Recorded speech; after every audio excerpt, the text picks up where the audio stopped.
انسان کی کون کون سی ضروریات ہوتی ہیں؟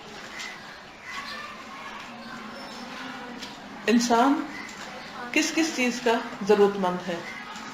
مٹیریل، اسپرچل، یعنی کچھ ہماری جسمانی ضروریات ہوتی ہیں، ہماری فزیکل باڈی کو کچھ نیڈز ہیں، کچھ ہمیں ہماری ذہنی ضروریات ہوتی ہیں، کچھ اسپرچل ہوتی ہیں، کچھ ایموشنل ہوتی ہیں. اگر ان میں سے کسی ایک چیز کو بھی اگنور کر دیا جائے تو لائف امبیلنس ہو جاتی ہے اور آپ دنیا میں بھی سفر کرنے لگتے ہیں اور آخرت کے اعتبار سے بھی نقصان ہوتا ہے انسان کا. فزیکل نیڈز کیا ہے ہماری؟ کھانا، سونا، نہانا دھونا، ہوا، پانی، ایکسرسائز، یہ سب کچھ کیا ہے؟ ہماری فزیکل نیڈز ہے. اگر یہ نیڈز ہماری اعتدال کے ساتھ پوری ہوں تو ہم ہیلدی ہوتے ہیں. جہاں ہم نے ان کو اگنور کیا ہم بیمار پڑ جاتے ہیں. دوسری ہماری ذہنی ضروریات ہیں، پڑھنا لکھنا، ذہن کو ترقی کرنی چاہیے. اگر ذہن کو زنگ لگ جائے، آپ کچھ زندگی میں سیکھنا ختم کر دیں تو ذہن کو زنگ لگ جائے گا. مثلا ہمارا دین تو ہمیں یہ بتاتا ہے کہ ہم کچھ نہ کچھ سیکھتے رہیں. وَقُلْ رَبِّ زِدْنِي عِلْمًا، علم کی حرص ایسی ہے جو کبھی بھی ختم نہیں ہونی چاہیے. وہ اسی لیے تاکہ ہم ذہنی طور پر نشو و نما کرتے رہیں، ترقی کرتے رہیں. اگر وہ نیڈ کم ہو جائے گی، ہم پڑھنا لکھنا چھوڑ دیں گے تو کیا نقصان ہوگا؟ ہمارا ذہن کس چیز کی آماجگاہ بن جائے گا؟ شیطان کی، پریشانیوں کی، فکروں کی، ہم غم، ذہن پورا گندا ہو جائے گا. کیونکہ جس لیے اللہ نے انسان کو دماغ دیا، عقل دی، وہ تو استعمال ہی نہیں ہو رہا. جس کی وجہ سے اس کی سب حیوانات پر، جانوروں پر، باقی مخلوق پر فوقیت ہے، وہ تو اس نے بیکار کر کے رکھ دیا. تو سخت قسم کے ڈپریشن کا شکار ہوگا، زندگی پریشانیوں میں گر جائے گی. اور اللہ کے یہاں بھی پوچھ ہوگی کہ نعمت دی تھی کس لیے دی تھی؟ سوئے رہو؟ نہیں، کچھ کرنا ہے. تو ہمیں ہر روز کچھ نہ کچھ نیا مزید سیکھنا ہے، گرو کرنا ہے. اور اس میں کوئی ایکسکیوز نہیں ہونی چاہیے کہ اچھا ابھی تو ہم بچے ہیں اور ابھی ہم بوڑھے ہیں اور ابھی ہماری شادی ہو گئی ہے اور ابھی ہمارے بچے پیدا ہو گئے ہیں اور ابھی ہمارے سسرال کے بڑے مسئلے ہیں، اس لیے ہم ذہنی طور پہ کچھ نہیں کر رہے. اگر آپ نے نہ کیا، فطرت آپ کو خود سزا دے گی، اندر سے سزا شروع ہو جائے گی اور آپ ایک بے چین اور بے برکتی زندگی گزاریں گے. اور اس کا حل یہی ہے کہ آپ اپنے آپ کو، آپ کچھ نہ کچھ ضرور سیکھیں، کوئی بھی نفع مند علم. خیر سب سے زیادہ بہترین تو قرآن مجید کا ہے، اور وہ بھی ایک دفعہ سیکھنا کافی نہیں، اس کی دہرائی بڑی ضروری ہوتی ہے، کیونکہ تو گائیڈنس ہے نا، اور گائیڈنس کی ہمیشہ ضرورت رہتی ہے. اسی طرح ہماری کچھ اسپرچل نیڈز ہیں. اسپرچل نیڈز کس طرح پوری ہوتی ہیں؟ کیا کرنا ہوتا ہے اس کے لیے؟ دعائیں مانگتے ہیں، ذکر اذکار کرتے ہیں، قرآن مجید کی تلاوت کرتے ہیں، اور نماز پڑھتے ہیں. گڈ.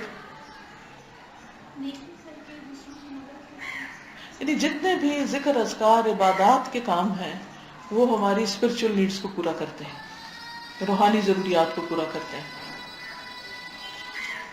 پھر ہماری کچھ ایموشنل نیڈز ہوتی ہیں. اچھا، کئی لوگ ایسے ہوتے ہیں کہ جو بہت پڑھے لکھے، بہت انٹلیکچوئلز ہوتے ہیں، فزیکلی بھی بڑے فٹ ہوتے ہیں، لیکن اسپرچولی بالکل ویک ہوتے ہیں.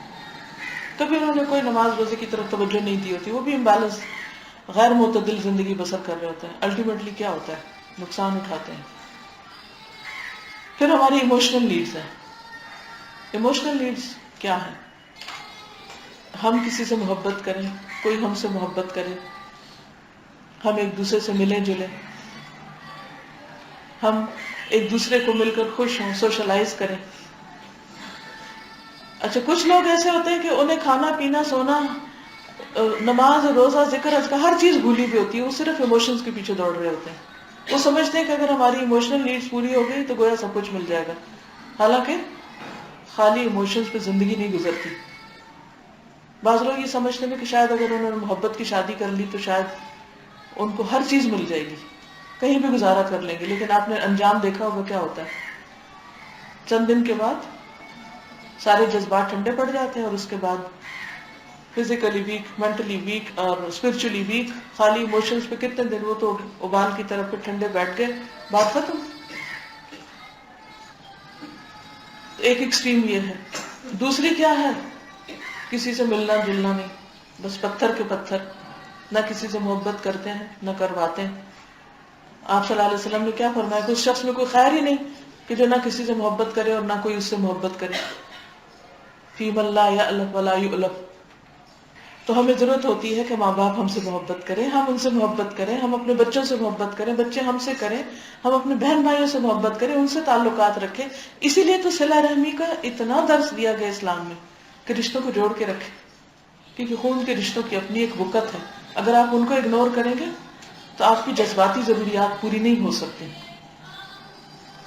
عام طور پر ہم ماں باپ کو تنگ کرتے ہیں، بہن بھائیوں کے ساتھ کوئی ہمارا کانٹیکٹ نہیں ہوتا، رشتہ داروں سے ہم ہارڈلی کبھی ملتے ہیں، پرواہ نہیں کرتے، اور ساری کی ساری ہماری توجہ کس پہ ہوتی ہے؟ صرف دوستوں. یہ بھی غیر معتدل زندگی، امبیلنس. کبھی بھی آپ چین نہیں پا سکتے، کبھی بھی آپ خوش نہیں رہ سکتے. تو آپ کو لازمی طور پر کیا کرنے کی ضرورت ہے؟ ان سب چیزوں کو بیلنس کرنے کی ضرورت ہے. اب آپ اپنے پاس ایک چارٹ بنا لیجئے، ایک نقشہ بنا لیجئے، اور اس میں یہ چاروں چیزیں لکھ لیجئے: جسم، روح، ذہن، دل. دل جذبات کا مجموعہ ہوتا ہے.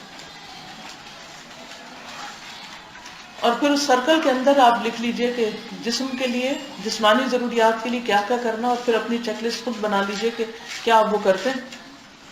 روحانی ضروریات کے لیے کیا آپ تلاوت قرآن مجید روز کرتے ہیں، نماز وقت پر پڑھتے ہیں، صدقہ خیرات کرتے ہیں. پھر اسی طرح جذباتی ضروریات کے لیے کیا آپ اپنے رشتہ داروں سے ملتے جلتے ہیں، سوشلائز کرتے ہیں، ان کا حق دیتے ہیں.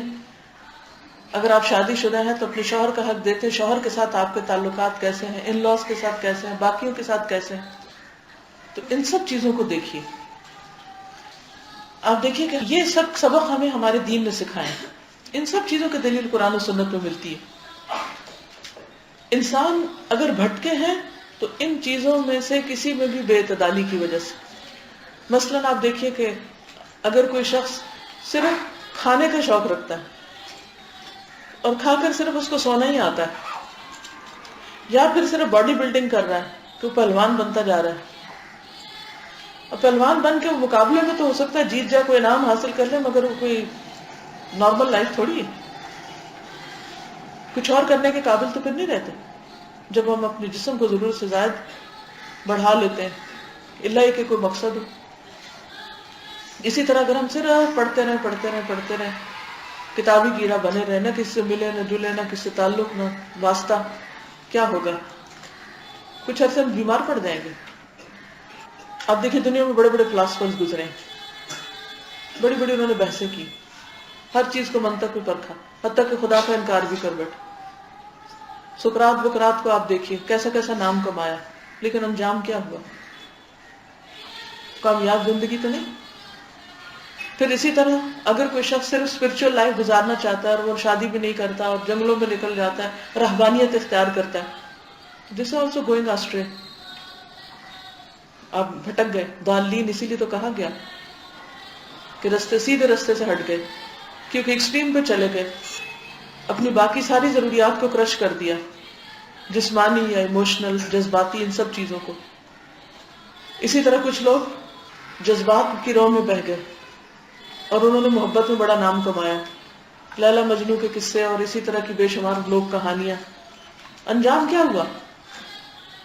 کیا وہ کامیاب لوگ تھے؟ ان کی پیروی کی جا سکتی ہے؟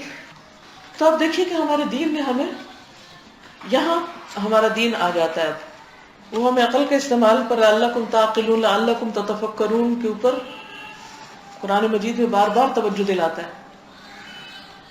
عقل کے استعمال، رب زدنی علما، علم کو سیکھنا سکھانا، یہ سب چیزیں کتنی فائدہ مند ہیں.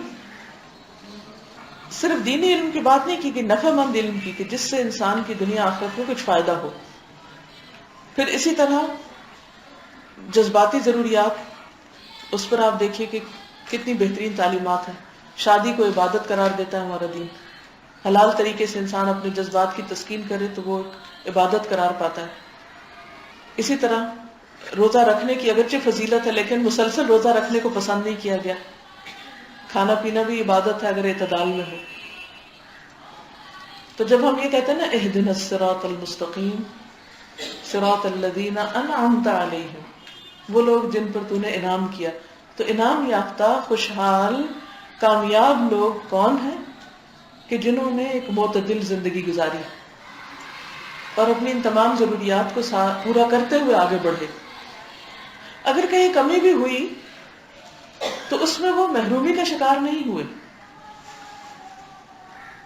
انہوں نے اپنی نیڈز کو بہت بڑھایا بھی نہیں, کیونکہ یہ بھی غیر حقیقی زندگی اور نقصان دہ زندگی ہے کہ انسان مثلا کھانے کی نیڈ کو بڑھا لے یا جذبات کی نیڈ کو بڑھا لے کہ ہر باقی چیز پہ حاوی کر دے یا کسی بھی اور نیڈ کے اوپر زیادہ فوکس کرے.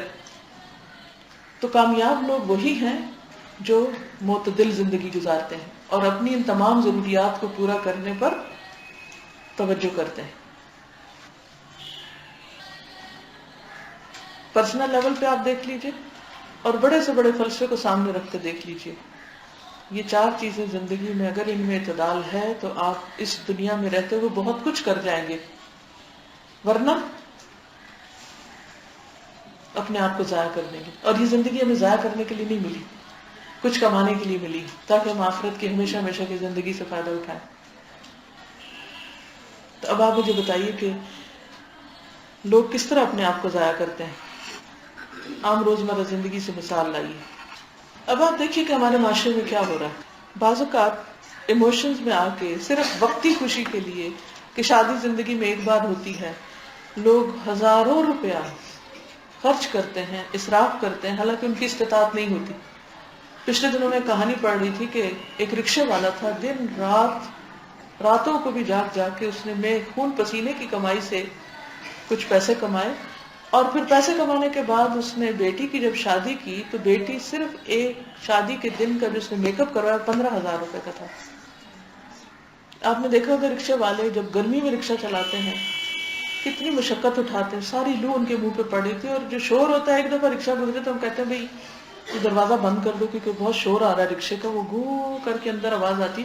تو جو اس کے اوپر بیٹھ کے چلا رہا ہے اس بیچارے کا ذہنی تکان کتنی ہوگی. لیکن بیٹی نے صرف اپنی خوشی پوری کرنے کے لیے, صرف اپنے جذبات اور اپنے صرف ایک اس کی تسکین کے لیے, جذبات کی تسکین کے لیے کس طرح پیسے کو لڑایا. کیا یہ عقل مندی؟ کیا یہ کامیابی؟ اسی طرح بعض اوقات شادی کے جوڑے, شادی کی رسمیں, یہ تمام چیزیں, اور پھر وقت کا ضیاع, یہ سب کچھ کس چیز میں افراط و تفریط کا شکار ہے.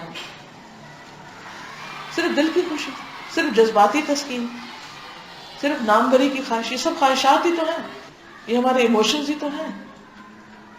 اینڈ آف دا ڈے ہمارے ہاتھ کیا آتا ہے پھر جب ہم حاصل کر لیتے ہیں ایک سرٹن جو ہم نے کرائٹیریا رکھا ہوا ہے کہ ہمیں شادی کے دن ایسا لگنا چاہیے, جب وہ لگ جاتے ہیں اس کے بعد پھر کیا ہوتا ہے, ہاتھ کیا آتا ہے, کیا وہ اس میں کامیابی کی ضمانت ہے؟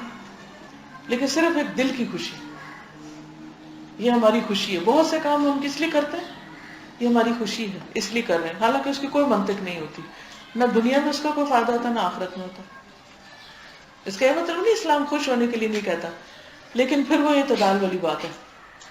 بظاہر لگتا ہے خوشی کے کام ہے لیکن کرنے کے بعد ہمارا دل کبھی بھی خوش نہیں رہتا.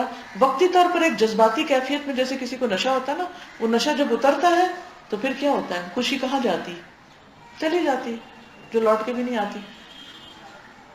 اچھا, بعض لوگ صرف خواہش کے لیے کھاتے ہیں, صرف وہ کھاتے ہیں جو ان کی ٹیسٹ کا ہوتا ہے, اور اکثر ٹین ایجرز کا یہ مسئلہ ہوتا ہے کہ وہ صحیح کھانا نہیں کھاتے, جس کی وجہ سے جوانی میں تو پھر بھی چل پھر لیتے ہیں, جب وہ تھوڑا سا اوپر جاتے ہیں تو ہڈیاں کمزور, جسم کمزور, اور کچھ بھی کرنے کے قابل نہیں ہوتے کیونکہ انہوں نے صحیح فوڈ نہیں کھائی. ہم ہر وقت چٹپٹی چیزیں کھانا چاہتے ہیں, صرف زبان کا ذائقہ دیکھ کے کھاتے ہیں. خواہشات کی تکمیل, وہ ہماری ضرورت پوری نہیں کرتی وہ چیز. بعض اوقات ہم صرف کمپٹیشن اور دوسروں سے آگے نکلنے کے لیے دنیا میں ایسا کرتے ہیں تو اللہ تعالیٰ فرماتے ہیں الہاکم التکاثر حتی زرتم المقابر کلا سوف تعلمون ثم کلا سوف تعلمون. بعض اوقات ہم صرف پاسٹ کی چیزوں کو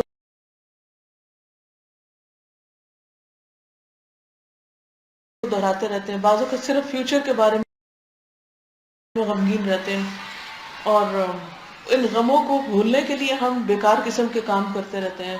جب کچھ کرنے کا نہیں ہوتا تو فوراً جا کے یا کمپیوٹر پہ بیٹھ جاتے ہیں، ٹی وی کھول لیتے ہیں، وہ بھی کیا اپنے آپ کو صرف ذہنی طور پہ بھلانے کے لیے کام کر رہے ہوتے ہیں، اور نتیجہ کچھ بھی نہیں نکلتا، سولوشن تو نہیں آتا اس سے کوئی، اور بعد میں کسی کام نہ آئے.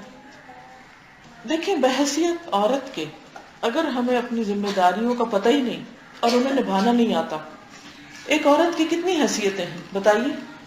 بیٹی، سب سے پہلے بیٹی ہوتی ہے نا، پھر بہن، بیوی، پھر ماں، یوں درجہ آگے سے آگے جاتے ہیں. بیٹی کی حیثیت سے ہماری کیا ذمہ داری ہے ہمیں پتہ ہونی چاہیے. لیکن عموماً یہ ہوتا ہے کہ ماں باپ ہمیں لاڈ کرتے ہیں، لہٰذا ہم ان ذمہ داریوں کا نام بھی پورا کریں، سوئے پڑے رہیں، کام نہ کریں، کام چل جاتا ہے. اس کے بعد نیکسٹ آتا ہے بہن. عام طور پہ بہن بھائی سے مقابلہ کر کے اپنی مرضی کر لیتے ہیں، یہاں لگی لکیر، یہاں اگر ہم کامیاب ہے ناکام ہے کوئی ڈزنٹ میٹر. اگلا سٹیپ آتا ہے بیوی اور ماں بننے کا. بیوی کی حیثیت سے اگر ہم اپنی ڈیوٹی پوری نہیں کرتے، شوہر کا حق نہیں دیتے یا اپنی ذمہ داریاں نہیں نبھاتے، تو صرف دنیا میں نہیں اللہ کے ہاں بھی پکڑ پوچھ ہوگی. پھر جب ماں بن جاتی ہے ایک عورت، اگر اس کو بچہ پالنا ہی نہیں آتا، اس کی تربیت ہی نہیں کرنی آتی، تو وہ کہاں سے کامیاب ہوگی؟ وہ جو اتنا بڑا سٹیٹس اس کو ملا ہے ماں بننے کا، تو وہ تو کچھ بھی حاصل نہیں کر پائے گی.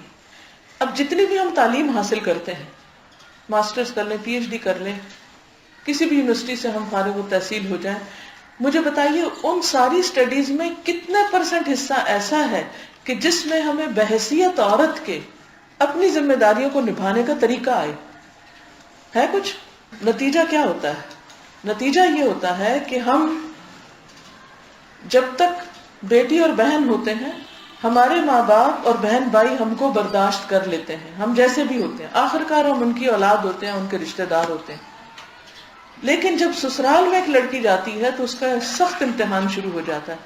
وہاں کوئی اس طرح برداشت نہیں کرتا، وہاں ان کی اپنی ڈیمانڈز ہوتی ہیں. نتیجہ کیا ہوتا ہے؟ ہم اس ٹف ٹیسٹ والی لائف کو ایکسپٹ نہیں کر پاتے. اسی لیے آپ دیکھیں کہ کتنی زیادہ ڈائیورسز ہو رہی ہیں.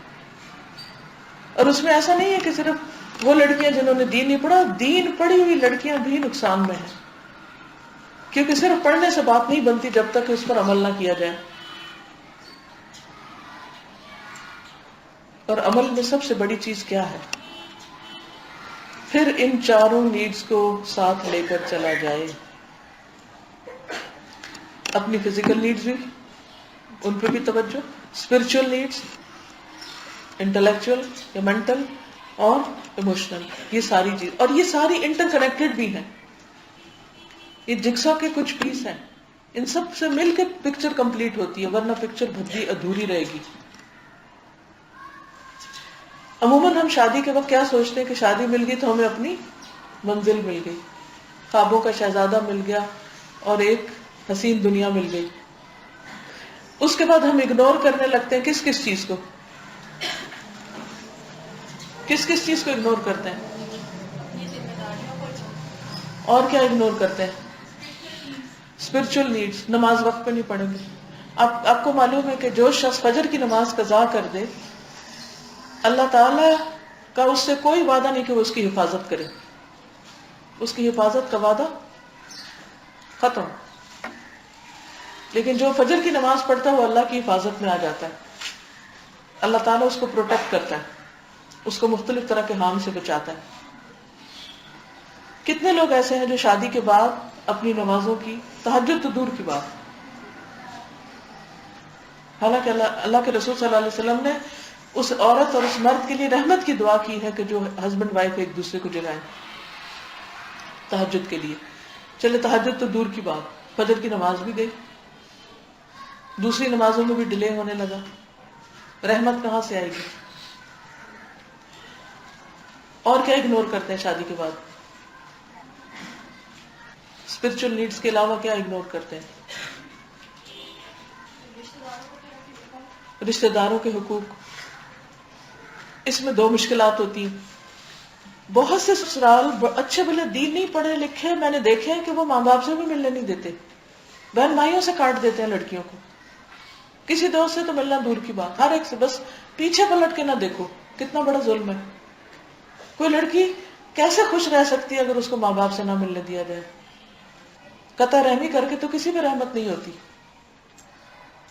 اچھا، جب لڑکی کے ساتھ ایسا ہوتا ہے تو وہ انکانشیسلی ایک انتقامی موڈ میں آ جاتی ہے اور وہ اپنے سسرالی رشتوں سے بھی نہیں ملنا چاہتی، اور پھر وہ ان کے ساتھ زیادتیاں شروع کر دیتی ہے.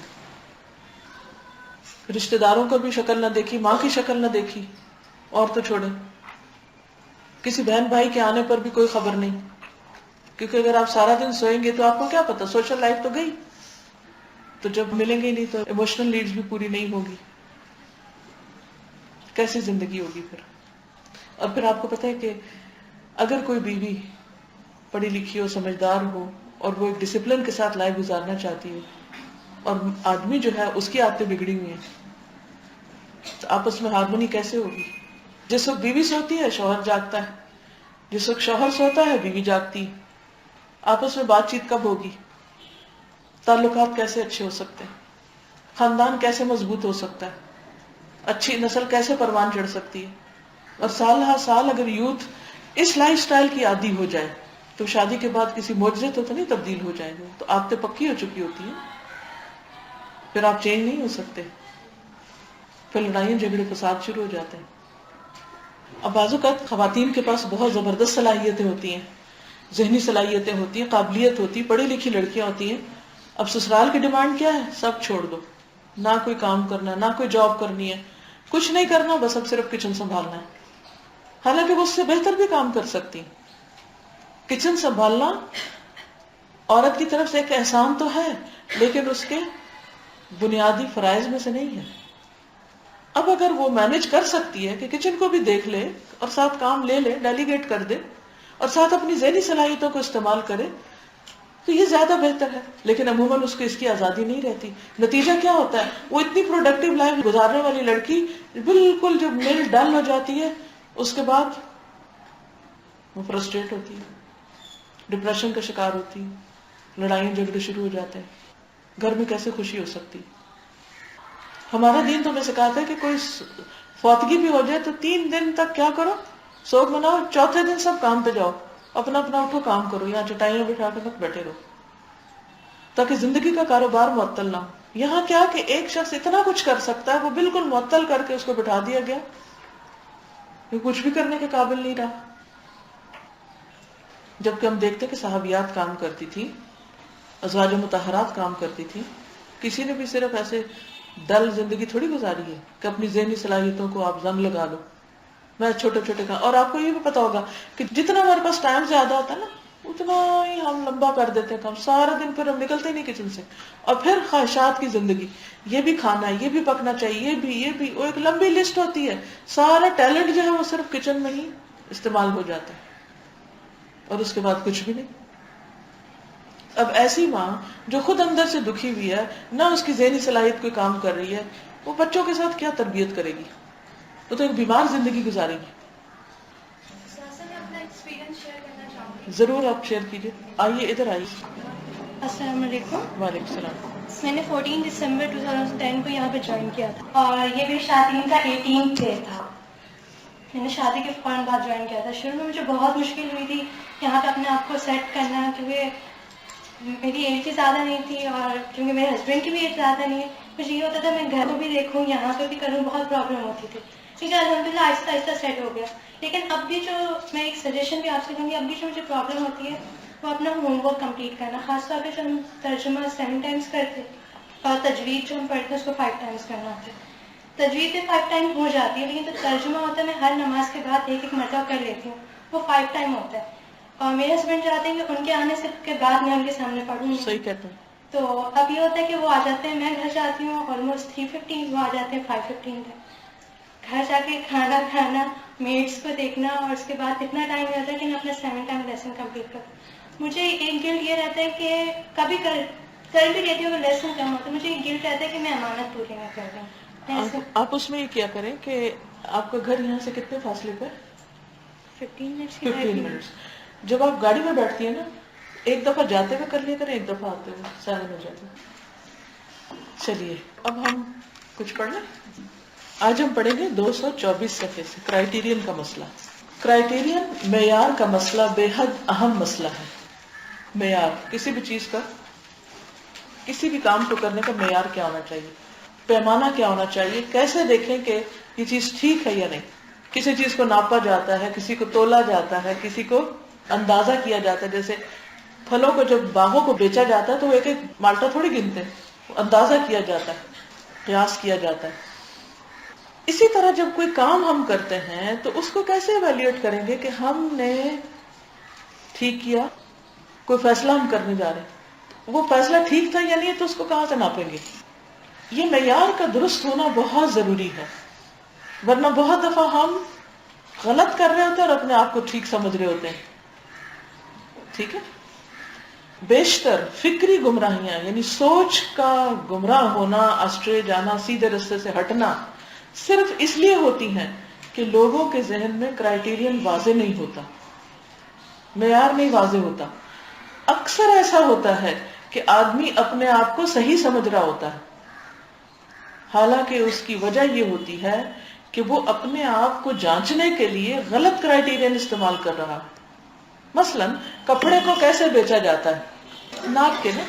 اور اگر کوئی اس کو تول کے بیچنا شروع کر دے تو کیا ہوگا؟ وہ صحیح کرائیٹیرین نہیں استعمال کر رہا، کیونکہ دنیا بھر میں معیار کیا ہے؟ کپڑا ناپ کے بیچا جائے. اگر وہ اپنی بات کو درست کرائیٹیرین پر جانچے تو وہ جان لے گا کہ اس کی سوچ 100% غلط ہے. تب اس کو اپنی سوچ کی غلطی پتا ہوگی، اور اگر سوچ غلط ہے تو ایکشن سارے کا سارا غلط ہوگا. تو سب سے پہلے انسان کو سوچ درست کرنے کی ضرورت ہے کہ جو وہ سوچ رہا ہے کیا وہ ٹھیک ہے. مثال کے طور پر خلیفہ اول حضرت ابو بکر رضی اللہ تعالی عنہ نے جب حضرت عمر فاروق کو امیر المومنین مقرر کیا تو بیشتر صحابہ اس رائے سے اتفاق نہ کر سکے. ان کا کہنا یہ تھا کہ عمر ایک سخت گیر انسان ہے اور سخت گیر انسان کو امیر المومنین نہیں ہونا چاہیے، اتنا سخت انسان نہیں ہونا چاہیے. حضرت ابو بکر نے اس کا جواب دیتے ہوئے کہا کہ یہ صحیح ہے کہ وہ سخت گیر ہیں، مگر سریرتہ خیر من علانیتہ، ان کا اندر ان کے باہر سے بہتر ہے. ان کا اندر باہر سے بہتر ہے، سچے ہیں، کھرے ہیں. اس سے معلوم ہوا کہ جو لوگ عمر فاروق کی امارت کے مخالف تھے، یعنی ان کے امیر بنائے جانے کے، وہ اپنی رائے کے حق میں غلط کرائیٹیرین استعمال کر رہے تھے. امیر کے لیے اصل کرائیٹیرین یہ نہیں کہ وہ سخت ہے یا نرم، یعنی جس کو بھی امیر بنایا جائے، لیڈر بنایا جائے، اس کے لیے یہ جانچنے کا پیمانہ نہیں ہے کہ وہ کون ہے، نرم ہے یا سخت ہے، سافٹ ہے یا بہت اسٹرانگ ہے. اس کے بجائے اصل کرائیٹیرین یہ ہے کہ وہ نیک نیت ہو، مخلص ہو، وہ خدا سے ڈرنے والا ہو، تقویٰ اس کے اندر، وہ اپنے اندر بصیرت کی صفات رکھتا ہو، صرف ظاہر سے چیزوں کو نہ دیکھے، پیچھے بھی دیکھ سکے، وہ حق اور ناحق میں فرق کرنا جانتا ہو. اچھا آج کل ہم کسی کو بھی پرکھتے ہیں تو کس پہ؟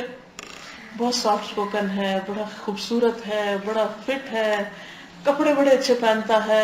یہ کرائیٹیریا نا ہمارا کسی کی پرسنالٹی کو جانچنے کے لیے.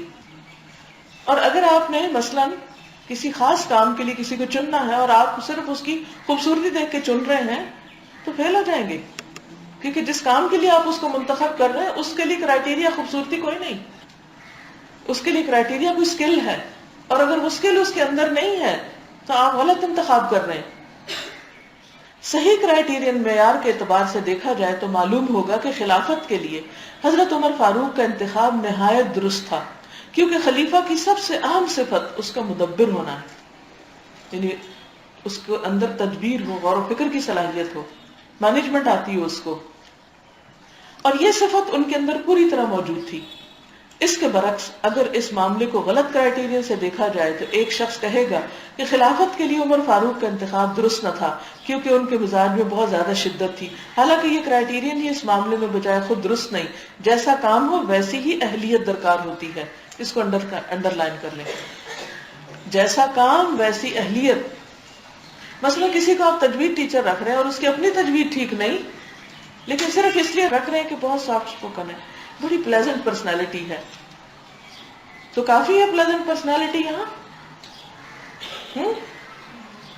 نہیں، کیونکہ تجوید پڑھانے کے لیے پلیزنٹ پرسنالٹی پلس پوائنٹ تو ضرور ہو سکتا ہے، لیکن بیسک کرائیٹیریا نہیں ہو سکتا. کوئی اور مثال دیجیے.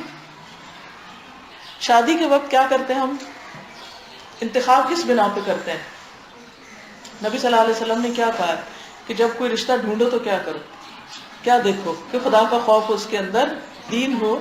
لیکن ہم وہ اسے نظر انداز کیے رکھتے ہیں، ایک طرف رکھتے ہیں، اچھا وہ دین آ ہی جائے گا بعد میں، پہلے اور چیزیں دیکھ لو. نتیجہ کیا ہوتا ہے؟ نتیجہ کیا ہوتا ہے پھر؟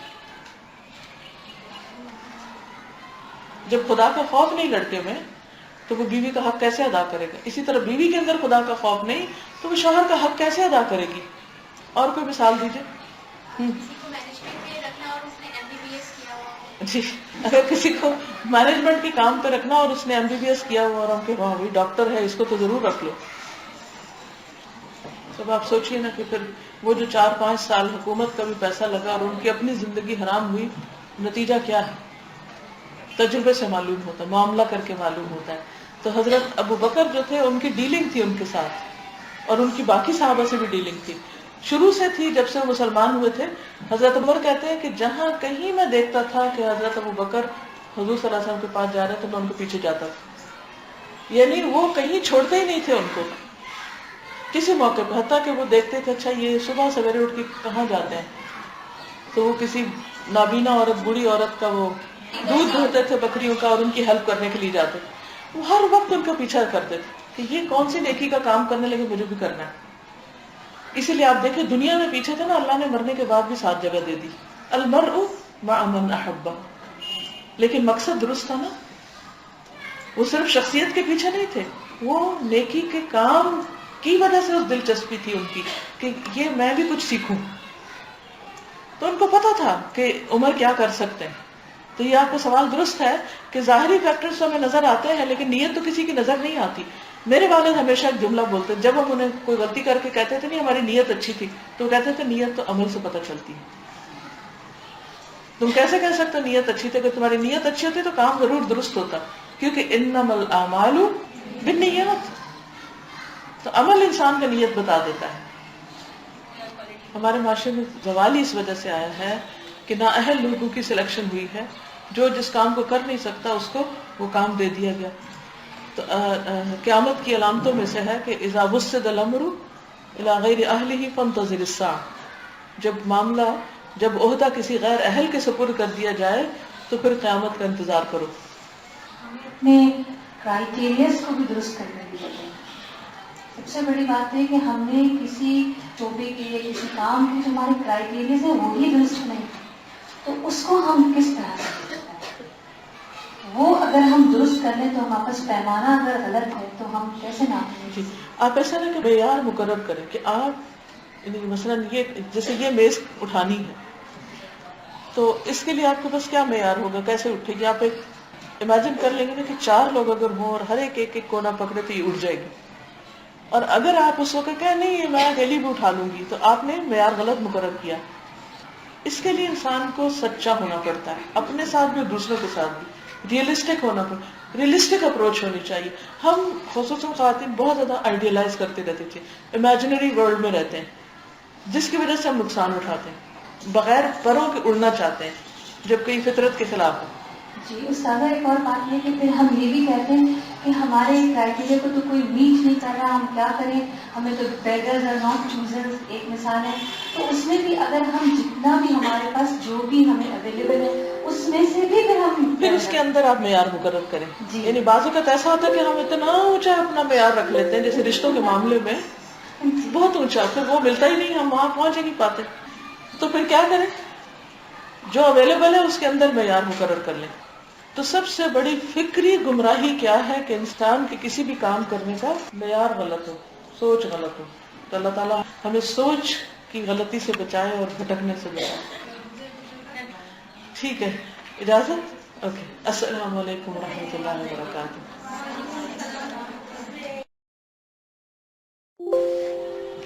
نحمده ونصلي على رسوله الكريم، اما بعد، فاعوذ بالله من الشيطان الرجيم. بسم الله الرحمن الرحيم. رب اشرح لي صدري ويسر لي امري واحلل عقدة من لساني يفقهوا قولي. تو چلیے یہ بتائیے کہ کل جو ہم نے پڑھا سیکھا